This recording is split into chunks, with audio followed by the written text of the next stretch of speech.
احنا شفنا النتيجه، جاب لنا القمح المسرطن وهو النهارده محل تحقيق. هذه هي قيادات الحزب الوطني التي ينبغي وان تحاكم محاكمه هل عادله. هذه هي قيادات الحزب الوطني يا سياده المستشار؟ وطبعا خلينا ما نغفل كل الاوصاف اللي اتقالت كمان. بعد اذن حضرتك عشان هرد عليه كلمه كده. هو بيقول الذين يدافعون عن الحزب هم لصوص. بالضبط. قالها ولا ما قالهاش؟ قالها.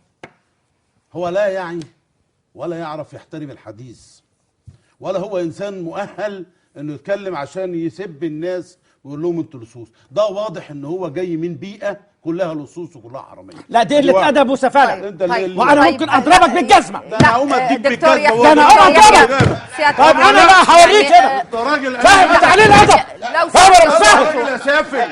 يعني لو سمحتوا طيب خد بقى انا هوريك. اوعى اوعى